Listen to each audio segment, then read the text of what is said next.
Hey guys, welcome to my channel.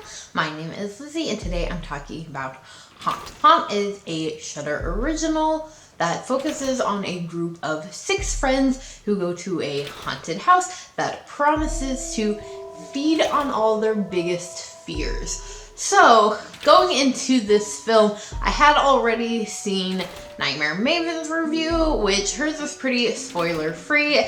I'm going to try to keep mine pretty spoiler-free as well. So going into this, I didn't have high expectations due to her review of it, but it was still something that I did want to watch for myself and form my own opinion. And honestly, I actually kind of liked this film. It's not a perfect horror film by any means, but it is one that did still manage to keep me on edge and give me a bit of that fear feeling. It may just be my own personal feelings when it comes to haunted houses. I am not the biggest fan. I love horror, but when it comes to going to haunted places like that, haunted houses, it's not my jam. Even though I did go to the Haunted Museum, link in the description, do a video all about that, which was also terrifying. And this is a film that does aim to kind of keep you on the edge in the way that a haunted house does. You never know really when the true horror is going to start or what exactly is going to happen next. Now, there were a few things that I wasn't such a fan of within this film, one being the fact that the tagline is that it promises to feed on all their biggest fears, and they don't really address the characters' fears themselves. There is one character who at one point they do like cover her in spiders, which she's terrified of, but it has nothing to do with her death. It's just a part of the haunted house, and it happens to everybody who goes through. But our kind of main character, our final girl, they do play heavily into hers, but I don't necessarily think that it's on purpose. She has this very intense backstory, which I'm not going to get into because it is a spoiler, but one of the rooms in the haunted house does trigger that, but I don't think it's I don't think it's purposely done by the people running the house. Because I don't feel like they would know her whole backstory. I think that it's just something that triggers her because of what she's been through.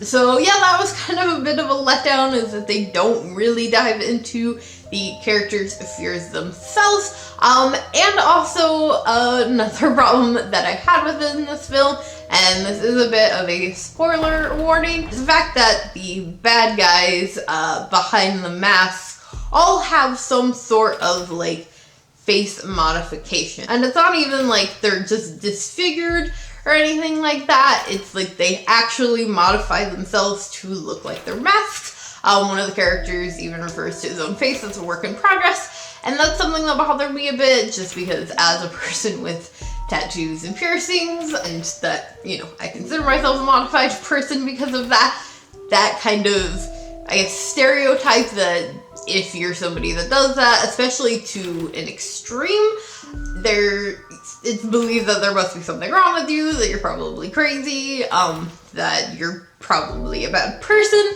and that's just really not the case. Not to say that there obviously aren't bad people that get body modifications, but there's just like this very heavy stereotype that you have to be crazy, or there has to be something wrong with you to do something especially so extreme to yourself. And it's just not generally the case, and so that kind of bothered me, just because that is such a stereotype. But those were kind of the two main things that I didn't like about this film. But an upside, in addition to the fact that it was a film that actually did keep me pretty on edge, is the fact that you do actually have a pretty enjoyable cast. The majority of the, like, 6 people that go into this house are actually pretty likable. I feel like for the most part, no one really is like that horrible of a person, so you definitely kind of feel for them when they die, and there are deaths in this. I also really enjoyed the deaths. I think that they did it does appear that they do heavily use FX instead of CGI, and I feel like they did a really good job with it.